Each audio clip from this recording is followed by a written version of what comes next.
Okay, so we're going to go over the Bellevue dress by Little Lizard King, and today we're going to start with the straps. So I'm going to show you how to put the straps together. I've already cut out all of my pieces, so I have the two bodice pieces, the two front bodice pieces.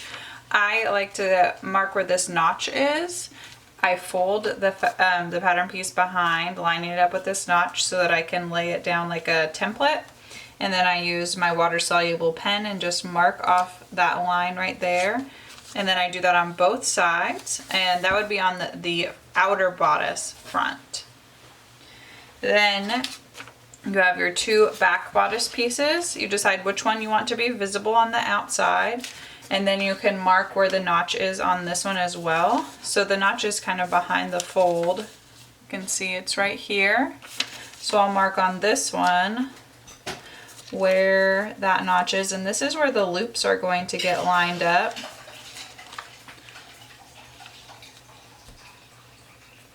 So I did that on both sides. Then you also have the belt or the loops. So the loop measurements are in the cutting chart. So you cut them out, and then you're going to press them in half lengthwise. So you press them in half lengthwise, like this, and then you press both raw edges into the center and then close it, just like you would do a bias binding. And then you're going to sew along that folded edge to keep it closed. Then what I like to do is take the back bodice that you marked, and you're going to fold your loop and lay it over the mark that you just placed. And then you can go ahead and clip that in place. Oops, sorry. Then you can, here's the notch right here, and then I laid the belt loop over, or the loop over the top. So you can go ahead and clip that in place, and then do the same thing on the other side. So I will sew this one closed, and then line it up with this notch right here. Just folding this just like this.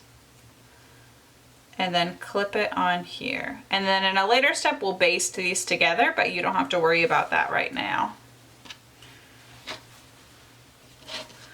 All right. So then we also have our two skirt pieces. And then the straps. So I have the two flutters. They're like half oval shape. And what I like to do is finish the edge. So I serged the raw edge of the curved side, folded it under the 1/4 inch, that is the width of my stitch, and then folded it under a 1/4 inch one more time. And then from this side, you're going to top stitch it down, all the way down. And so I went ahead and did that on this one. You see that I have the double fold on this side, and then I top stitched it down on this side. Then to create the gathers, you're going to run 2 basting stitches along the straight side of the flutter. I like to do mine at a 1/4 inch in, and then another one at 5/8 of an inch in. Since this is a 1/2 inch seam allowance, that stitch will just be right in the middle of those two, and it makes the gathers much more even. So after you've done that, you can pull on the bobbin threads and gather this up. And then we're going to be doing the strap pieces. So you cut 2 long rectangles for the straps. You're going to iron them. So the first thing you're going to do is fold one of the raw edges in. This is about 1/2 inch. Fold it in and then iron that flat. Then I like to fold the whole strap in half. This is hot dog ways, or lengthwise. And then iron that down. Then you're going to open it up and fold both of the long raw edges in 1/2 inch and iron that all the way down. So then when you fold it back over on that middle crease, you don't have any raw edges exposed. This is just the side that you folded over, the short side, and then this has 2 of the folded undersides as well. And this is what we're going to use to attach the flutters to.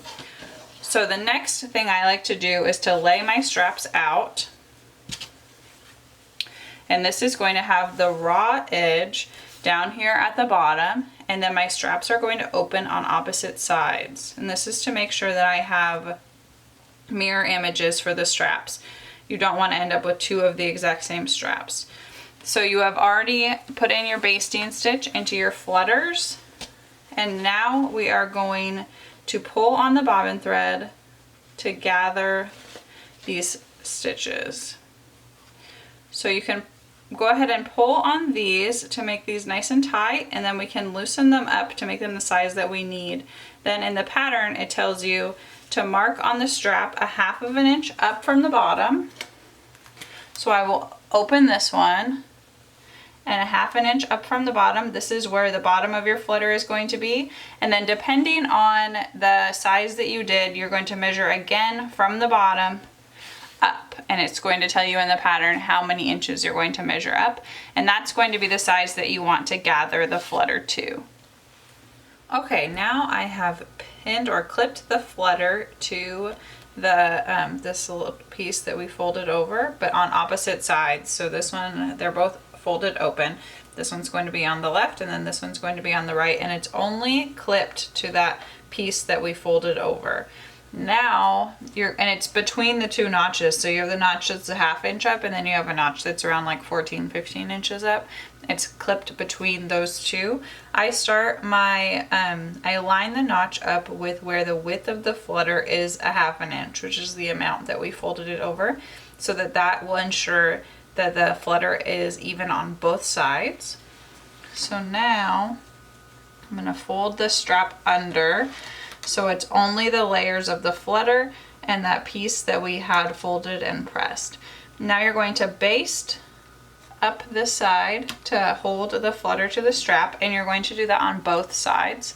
And that is all we are going to do today for the flutter and the strap, and tomorrow we're going to put the bodice together.